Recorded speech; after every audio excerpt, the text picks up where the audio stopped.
I thought we had much better intensity. We made some rotations finally. Brought full court pressure back out of the mothballs. Did you think at the beginning in the scout that the pressure would work against Pitt, or is that something that just sort of the first game you slapped out? No, I knew the other wasn't working.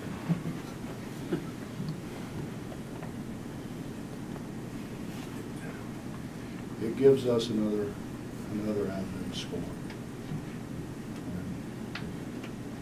The way we handle the ball, it's much needed.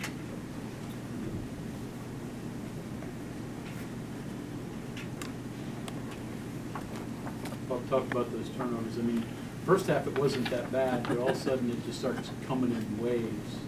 Obviously in the second half, anything different that led to it, or just? Well, yeah, they put more pressure on the ball later on, but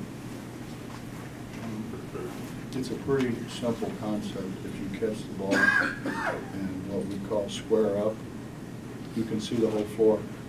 If you catch it and turn sideways, you can only see the side that you're looking at. And worse yet, if you catch it and dribble it, you're allowed to dribble off of a guy's foot, which we did, or dribble into a guy, which we did, because you don't know where they are.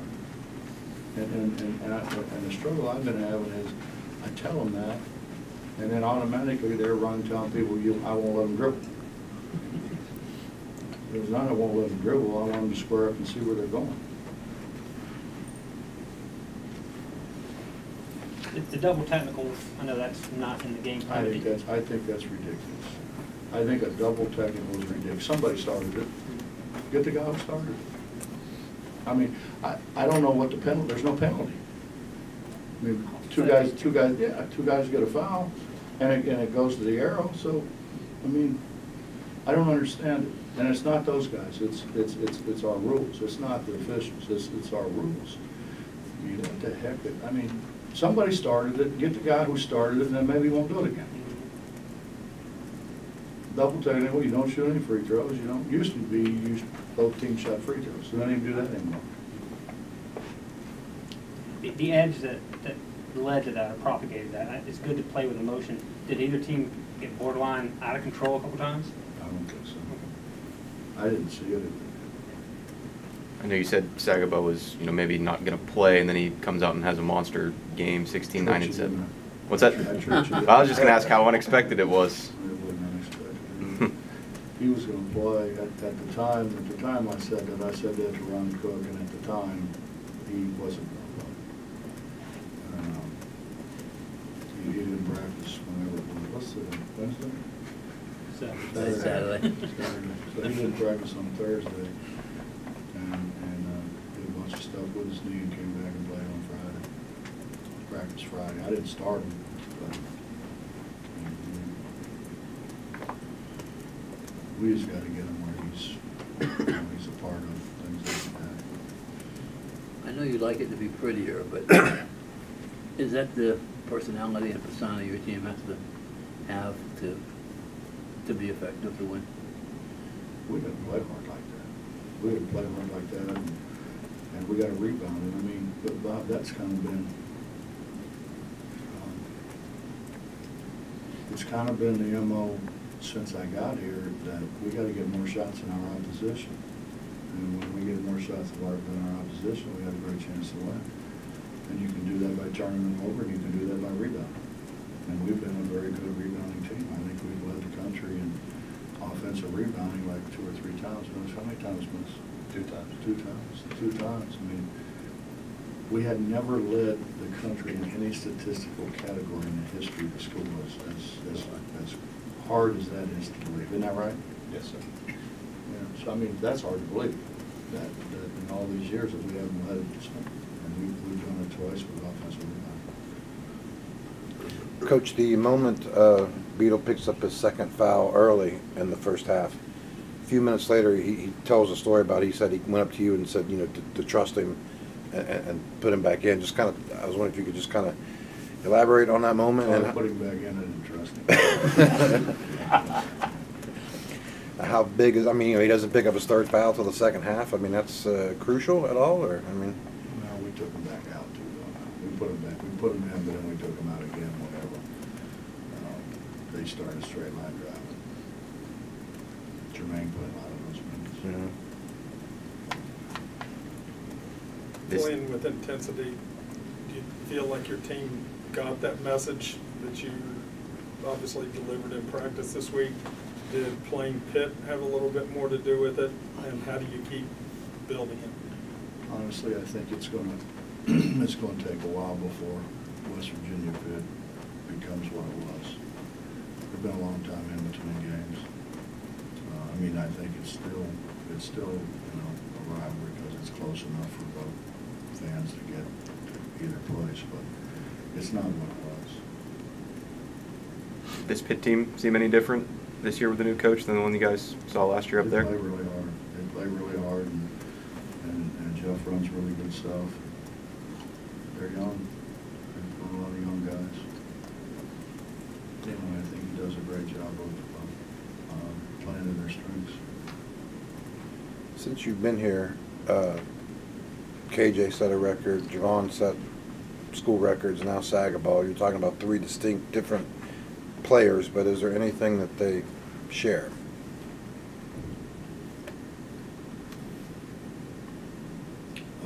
Well, obviously, Sags and KJ was a great rebounder. Devin Williams would have probably been in that category had he stayed about a year. He was on the verge of being in a very elite club with KJ and KJ and Warren Baker. Yeah. And there's only like 3 or 4 in that deal. So yeah, I mean, we've been blessed. I mean, we've been fortunate to get guys that really were under the radar, kind of recruiting wise, but had a great desire to be good. Also, they listened and they worked. They put time in. It makes it a lot easier. Coach Jordan McCabe, another coach's decision. We played 3 point guards. We had 3 guys at the point. Hard to play 4 point guards. But you said the rivalry may not be as intense. You still want to play this annually? I think it's good. I think it's good for both schools. I mean, obviously, you're going to get a big crowd, although there were some empty seats. I think there was quite a few people who missed a heck of a game. But, yeah, I mean, I think, if they sell their place out, we sell our place. I mean, what's bad about it?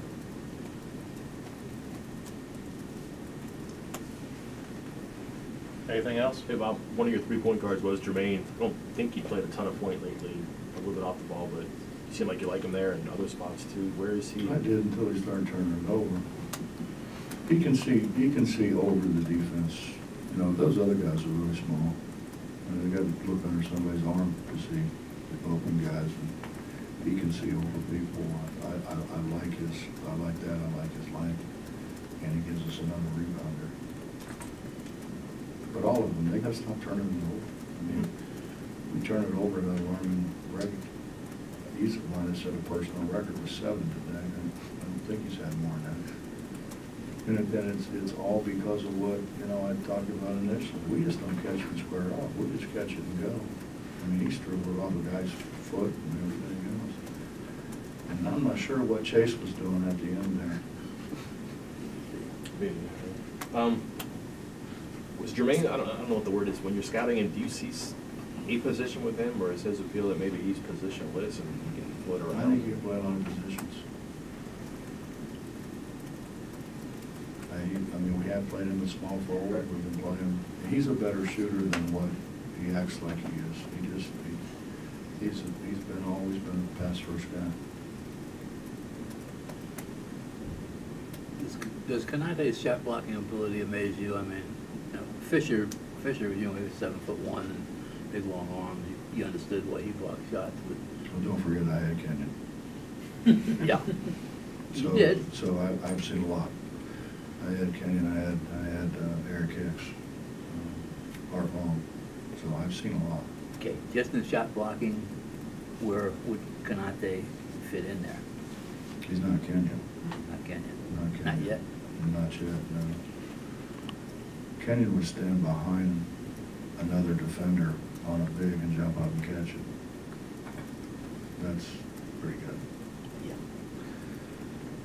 But Sags is good. I think what Sags can do that the rest of those guys couldn't do is block him with two hands. I think that's what, if there's a thing that sets him apart from the other shot blockers, is that he can, the one he caught with two hands up there was big time. So I guess if I remember the question that you asked me, because I'm getting very senile, but I think that's This should be a what- hell of a conversation. That would be it. That he blocks shots with two hands better than anybody I've seen. Bubby, you said not many people have challenged him this year because of the scouting report. Are you surprised when people do challenge him now a little, like they did today? I mean, I don't know. I don't know what their preparation was. I mean, I know a lot of those people, their preparation is drive it in, jump stop, and kick it out. It's similar to Kenyon. I mean, we had people that told guys, if anybody shoots it in the lane, in the colored area, you're coming out and not going back in, because he's going to get it. So, hopefully Sags gets to that point. Fran Frischel said yesterday, he said, everybody in college basketball a year ago was talking about Sags for one reason: the shot blocking ability. He's shooting the ball much better and doing a lot of things better, but still his claim to fame is being able to block shots. Coach, this week coming up is always kind of a unique kind of week with finals, and you still got a game to get ready for. What are the difficulties? What kind of things can you get done during this week? Well, we're going to go Monday, Tuesday, Wednesday, take Thursday off, go Friday, Saturday, and play Sunday. And we need to put some other things in. Just, quite frankly, I mean, we need to work on Pressburger, obviously, but we need our half-court offense to be a little more crisp and run a little more smoothly. We didn't do a very good job with zone offense today, which generally we do. Does finals make it difficult, like It's practice harder. and stuff? It's harder because there's guys kind of in and out. Right. It's not as bad as it used to be. Yeah. Bobby may hit this already, but Logan said that a difference he noticed today was that it was kind of like a reset a little bit to what you all had done before, and just kind of, instead of picking apart and defend ball screens, just go and harass people. Well, if Logan said it out, I mean, Fucking true, right? Yeah. But was that, well, you never know these guys, right? But I mean, was that, I don't know, to make it easier, I guess, on him, or is he pulling my leg on that, or what? It seems like it was effective, Well, I mean, he probably, I'm happy he thinks that, but to me, it was kind of out of desperation. We were horrible defensively in New York, and I told him yesterday, we got to go back to doing what we do. We got to go back to doing what bothers people, and I mean, everybody was concerned about the pressure. I mean, if they said they weren't, they're lying. And we've got to do a better job of being able to do that. We just didn't make any rotations before, and our effort sucked. So our effort was pretty good today. We've got to continue to work on making better rotations. I talked to Kevin. Kevin called me all week. I've been running all over the place and doing stuff. I called Kevin today, and I know he's happy. He's happy we're back to playing that way. And I had a great conversation with him today. Coach, thank you. Yep.